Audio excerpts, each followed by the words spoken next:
ॐ भूर्भुवः स्वः तत्सवितुर्वरेण्यं भर्गो देवस्य धीमहि धियो यो नः प्रचोदयात्। जय श्री राम मेरे सनातनी बंधुओं। आइए इस सनातन रूपी वृक्ष के जड़ों को सिंचित करें और इसे पुष्पित और पल्लवित करें और इसे इतना विराट और शक्तिशाली बना दें कि हमारे आने वाले वंशज अपने पूर्वजों पर गर्व कर सकें तथा विधर्मियों से अपनी रक्षा भी कर सकें। यह रामायण कोई धार्मिक ग्रंथ नहीं है, बल्कि यह हमारे पूर्वजों का गौरवशाली इतिहास है, जिसे हर एक सनातनी बंधुओं को अध्ययन करना चाहिए। खास करके युवाओं को भी इसकी जानकारी होनी चाहिए, क्योंकि पूरा विधर्मी समाज हमारे युवाओं को अपने धर्म और संस्कृति से काटने का अथक प्रयास कर रहा है। पिछले अंक में हम लोगों ने अध्ययन किया कि वायुपुत्र हनुमान को पराजित करने के लिए सबसे पहले जो है प्रहस्त के पुत्र जम्बूमाली को रावण भेजता है, जिसे वायुपुत्र हनुमान जम्बूमाली को भी उसका वध कर देते हैं। इसके पश्चात वो अपने मंत्रियों के 7 पुत्रों को भी वायुपुत्र हनुमान से लड़ने के लिए भेजता है, जिसका भी वध वायुपुत्र हनुमान के द्वारा कर दिया जाता है। इसके पश्चात फिर रावण अपने 5 श्रेष्ठ सेनापतियों को भेजता है, जिसे भी वायुपुत्र हनुमान सारे 5 सेनापतियों का वध कर देते हैं। इन सभी राक्षस सैनिकों के वध के पश्चात रावण जो है वो चिंतित हो जाता है और चिंतित और क्रोधित होकर के फिर वो अपने पुत्रों को युद्ध के लिए भेजने के लिए विचार करने लगता है। इस अंक में हम लोग सुंदरकांड के 47वें और 48वें सर्ग के बारे में अध्ययन करेंगे। जब राक्षस राज रावण जो है वो देखता है कि इस वायुपुत्र हनुमान ने हमारे द्वारा भेजे हुए सभी सैनिकों को, श्रेष्ठ सैनिकों का वध कर दिया है, तब वो फिर अपने एक पुत्र जिसका नाम अक्ष कुमार है उसको हनुमान से लड़ने के लिए आदेश देता है। रावण पुत्र अक्ष कुमार जो है वो निशाना साधने में, बाण को धनुष पर चढ़ाने में और लक्ष्य को भेदने में प्रवीण था और वो बहुत अच्छा धनुर्धर था। और वो जो है जब रावण का आदेश मिलता है तो वो एक उत्तम रथ पर सवार होकर के, जिसमें 8 श्रेष्ठ घोड़े लगे हुए हैं, उस पर सवार होकर के वो वायुपुत्र से युद्ध के लिए प्रस्थान करता है। और युद्ध से प्रस्थान करके फिर वो हनुमान जी के पास जब पहुंचता है तो वो अपने धनुष से 3 घातक बाण से वायुपुत्र हनुमान पर आघात करता है। उन तीनों बाण के लगने से वायुपुत्र हनुमान के शरीर से या सर से रक्त की धारा बहने लगती है। और इस रक्त की धारा बहने के पश्चात जो है वायुपुत्र हनुमान जो है वो समझ जाते हैं कि ये अक्ष कुमार जो है काफ़ी अच्छा धनुर्धर है। और उसके पश्चात रावण पुत्र अक्ष कुमार जो है वो लगातार वायुपुत्र हनुमान पर वानों से प्रहार करने लगता है और वायुपुत्र हनुमान जो है वो अपने को इन वानों के प्रहार से बचाते हुए वो आघात करने लगते हैं। यहाँ पर दिया गया है कि वायुपुत्र हनुमान जो है अक्ष कुमार के धनुर्विद्या पर बहुत प्रसन्न होते हैं और वो मानते हैं, वो कहते हैं कि ये बालक जो है जिसका अभी उम्र बहुत अधिक नहीं है और ये युद्ध के समस्त कार्यों में बहुत कुशल है, इसलिए वो पहले ये सोचते हैं कि इस योग्य राक्षस पुत्र अक्ष कुमार का उनके अंदर से वध करने की इच्छा नहीं होती है। वो पाते हैं कि ये अक्ष कुमार बहुत अच्छा श्रेष्ठ धनुर्धर है और बहुत शक्तिशाली है, परंतु मैंने ये सोचते हैं कि अगर ये इतना श्रेष्ठ धनुर्धर है कि ये नागों, यक्षों और मुनियों को भी जो है वो पराजित कर सकता है। परंतु पुनः वायुपुत्र हनुमान यह विचार करते हैं कि अगर मैं इसे नियंत्रित नहीं करूँगा तो ये मुझे भी पराजित कर सकता है, और जब ये मुझे पराजित कर देगा तो फिर मेरा जो लक्ष्य है सीता की प्राप्ति करने का, वो जो है वो निष्फल हो सकता है। इसलिए वो अंततः फिर विचार करते हैं कि मुझे इस रावण पुत्र अक्ष कुमार का वध करना आवश्यक है। तो सर्वप्रथम जो है वो अपने हाथों और इस हाथ के आघात से जो है अक्ष कुमार के रथ के 8 घोड़े को वो आघात करके उसको उसका वध कर देते हैं। जब उसके रथ के घोड़े जब वो मृत हो जाते हैं तो फिर अक्ष कुमार जो है वो रथ से उतर करके नीचे पृथ्वी पर गिर जाता है, और इसके पश्चात वो आकाश में ऊपर आकाश में उड़ करके और फिर वहाँ से वायुपुत्र हनुमान पर वाहनों से प्रहार करने लगता है।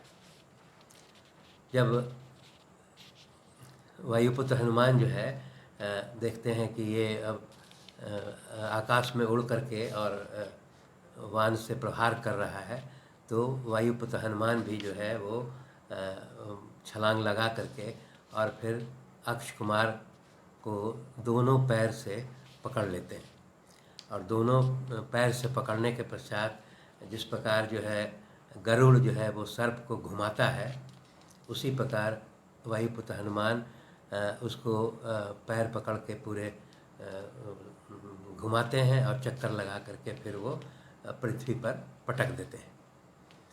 जब अक्ष कुमार जो है वो पृथ्वी पर गिरता है तो उसका जो सभी अंग प्रत्यंग, भुजा, जांग, सीना, सर वगैरह सब जो है वो खंडित हो जाता है, और फिर वहाँ पर अक्ष कुमार की मृत्यु हो जाती है। जब रावण को यह जानकारी मिलती है, अक्ष कुमार के मृत्यु की जानकारी मिलती है, तब वो और चिंतित और क्रोधित हो जाता है। तब वो विचार करता है कि अपने जो श्रेष्ठ धनुर्धर पुत्र है जिसका नाम इंद्रजीत है, उसको भेजने का विचार करता है। वो इंद्रजीत से कहता है कि हे पुत्र, तुम जो है वो ब्रह्मा जी से तुमको वरदान प्राप्त है कि तुम जो है वो श्रेष्ठ धनुर्धर हो, और वो तुम्हारे वान का जो है प्रहार कोई भी सहन नहीं कर सकता है। इसलिए वो ये बताता है कि अब तुम्हारा ये दायित्व है कि तुम इस हनुमान को बंधक बना करके ले आओ। वो इंद्रजीत से रावण यह भी कहता है कि ये वानर जो है साधारण वानर नहीं है, इसने मेरे किंकर राक्षसों का वध कर दिया, जम्बूमाली का वध कर दिया, मंत्री के 7 पुत्रों का वध कर दिया, फिर 5 श्रेष्ठ सैनिकों का, सेनापतियों का वध कर दिया, और अंत में तुम्हारे बंधु अक्ष कुमार का भी इसने वध कर दिया है। इसलिए ये साधारण वानर नहीं है। और फिर रावण जो है इंद्रजीत को यह भी सलाह देता है कि तुम अपने साथ सैनिक लेकर के मत जाओ, क्योंकि ये सैनिक जो है वो अंत में जो है वो पराजित होने पर भागने लगते हैं और वो साथ नहीं देते हैं, इसलिए वो यह भी सलाह देता है कि तुम अकेले जाओ, क्योंकि तुम्हारा जो धनुर्विद्या है वो शक्तिशाली है और तुम अपने उस धनुर्विद्या से ही ये हनुमान को पराजित कर सकते हो। इसीलिए वो इस प्रकार का सलाह दे करके इंद्रजीत को, जिसका नाम मेघनाथ भी है, उसको हनुमान को पकड़ने के लिए या उसको पराजित करने के लिए भेजता है।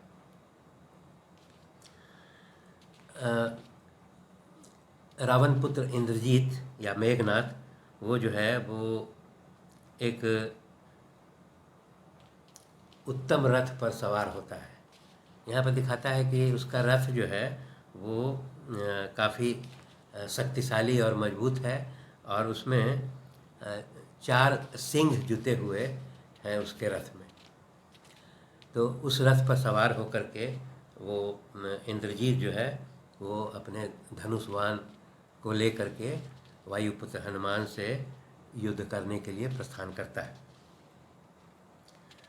जब वायुपुत्र हनुमान मेघनाथ को देखते हैं तो वो समझ जाते हैं कि ये काफ़ी शक्तिशाली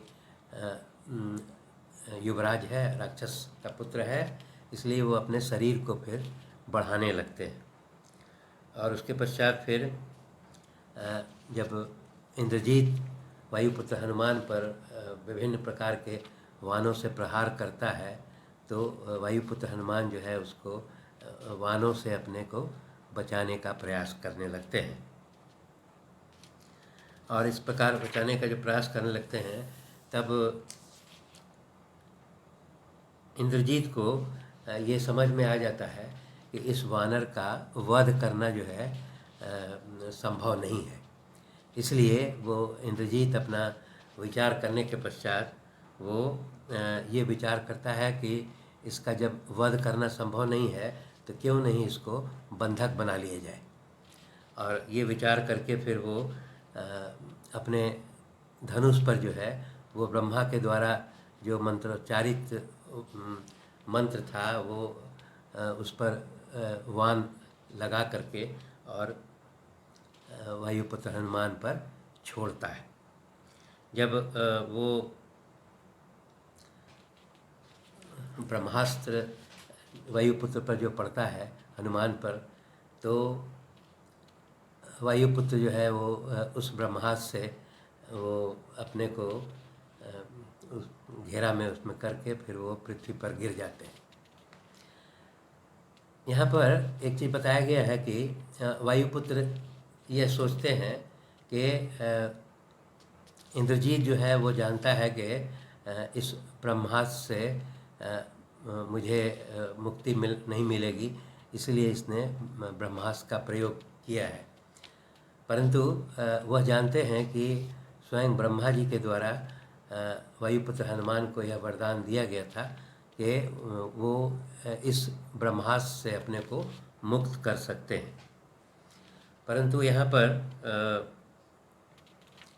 वायुपुत्र हनुमान यह विचार करते हैं कि ये अभिनय करते हैं कि मैं जो है इस ब्रह्मास्त्र से अपने को मुक्त नहीं कर सकता हूँ। वो सोचते हैं कि इसी बहाने जो है मुझे राक्षस राज रावण से मुलाकात होने की संभावना है, इसलिए वो इस ब्रह्मास्त्र से अपने को बंधा हुआ मानने लगते हैं।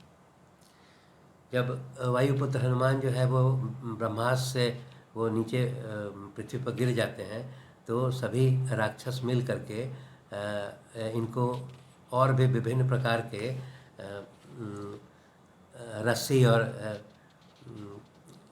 रस्सी से उसको बांध देते हैं। यहाँ पर ये दर्शाया गया है कि जब अन्य रस्सी से जो बांधा जाता है तो वायुपुत्र हनुमान जो है वो ब्रह्मास्त्र से मुक्त हो जाते हैं, क्योंकि इसमें ऐसा नियम रहा होगा कि ब्रह्मास्त्र जो है वो किसी दूसरे बंधन के साथ नहीं रह सकता है। तो फिर भी जो है वायुपुत्र हनुमान जो है वो उस राक्षसों के द्वारा बांधे गए रस्सी में बंधा हुआ स्वयं जो है वो बंधा हुआ मान करके कोई प्रतिक्रिया नहीं देते हैं। हालांकि इंद्रजीत जो है वो समझ जाते हैं और उनके मेरा ब्रह्मास्त्र जो है वो तो निष्फल हो गया है, परंतु फिर भी ये वानर जो है ये बंधित होने का वो नाटक कर रहा है। और यहाँ पर वायुपुत्र हनुमान का ये निश्चित विचार हो गया था कि मैं इसी बहाने जो है राक्षस राज रावण से मेरी मुलाकात होगी, इसलिए वो उस राक्षसों के द्वारा बांधे गए बंधन में अपने को बंधा हुआ छोड़ देते हैं। और इसके पश्चात फिर इंद्रजीत जो है वो अपने सभी राक्षसों के साथ वायुपुत्र हनुमान को ले जाते हैं और ले जा कर के वो राक्षस राज रावण के सामने प्रस्तुत करते हैं। धन्यवाद।